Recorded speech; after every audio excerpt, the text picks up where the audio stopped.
not everyone who experiences someone in their life with an addiction of any kind can say that they're here today and they're clean. So it's a blessing and it's a miracle. Around the world, COVID-19 has presented difficult challenges and caused a lot of suffering. Jobs were lost, businesses shut down, and people became isolated from one another. But for certain people, the world shutting down became a fight for life, sanity, and sobriety.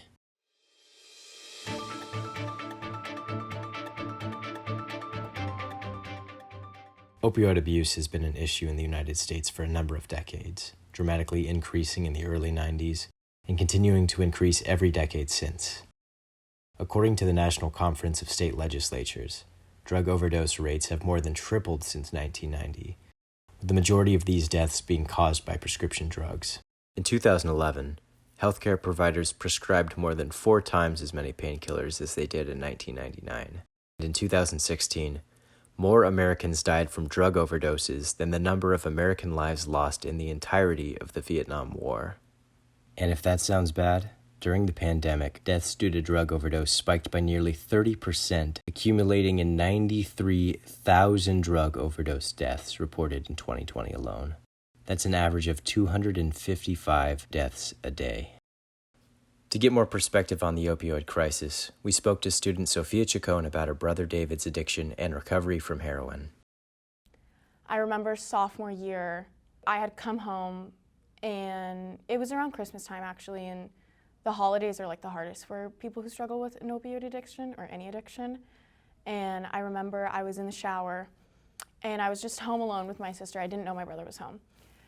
And I remember like hearing this banging on the door, like, bah, bah, bah, bah, bah, like, you get out of the shower, like, you have to call 911. And I was like, you know, I was freshly 16. I didn't know what was going on. And I was like, what's happening? And I remember my sister was like, white as a sheet. She was freaking out. Her hands were trembling. She was like, David's been in the bathroom, my brother, and he's not coming out, and he won't answer. We had to, like, bust open the bathroom door.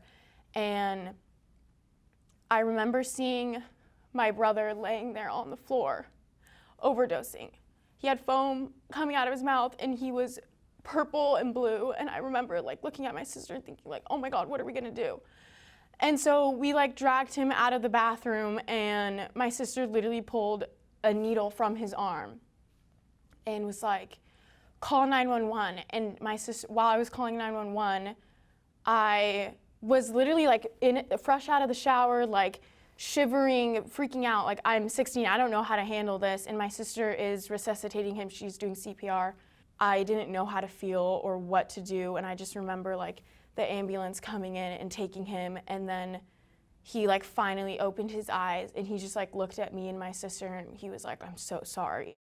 We also asked how things were going now for Sophia's brother and how his recovery process has been. Day by day. Gotta take it day by day. Whether you're struggling with an addiction or, like I said, any type of mental health diagnosis or symptoms, whatever it may be, like, you gotta take it day by day. And you can't rush the process. You can't compare yourself to other people. My brother is clean. He's been clean for 2 years now. I love my brother. He's the most amazing person anyone will ever meet. And like whenever someone meets him, they're like instantly captivated by his charisma and his energy and his passion. Like you can't find anyone like him. He's so amazing and loving and caring, and he's so passionate about life. And he loves his family. Like I'm so blessed to have my brother in my life. Not everyone who experiences someone in their life with an addiction of any kind can say that they're here today and they're clean. So it's a blessing and it's a miracle. We also had the opportunity to talk to Dr. Dani Smith, Director of P.E.E.R and Health Education for Chapman University, and ask why the COVID-19 pandemic was so detrimental to those recovering from addiction. All of us, we're social creatures. As human beings, we're social creatures, and so we need people to interface with, to interact with. In fact, how we know about ourselves is through the appraisal and or what other people tell us about ourselves. I mean, again, if we don't have someone to compare ourselves to, that makes it difficult. Isolation caused by the pandemic has been really debilitating for some people in the sense that they didn't have someone to connect with. So when you talk about the opioid addiction problem right now, certainly anything that takes away existential pain, I mean, that's one of the reasons why many people actually end up suiciding, because they just want the emotional, overwhelming feelings to stop. And so when you're in isolation, which the pandemic certainly has caused for many people, they have no one to talk to, they have no one to vent with, they have no one to interface with. I mean, we're social creatures. So for me, the natural outcome, unfortunately, is that people do what they can to survive.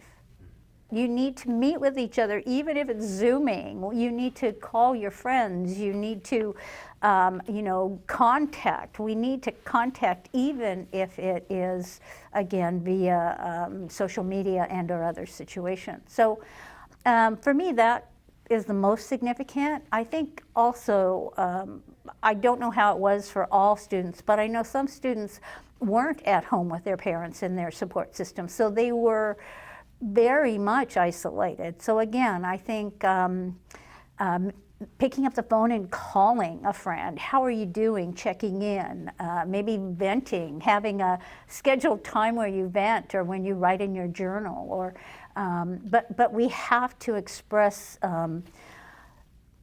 the overwhelming feelings that I think the pandemic brought for so many people. If you find yourself struggling with substance abuse, the P.E.E.R website has a wide variety of resources on it. You can also call the Substance Abuse and Mental Health Services Administration at 1-800-662-4357.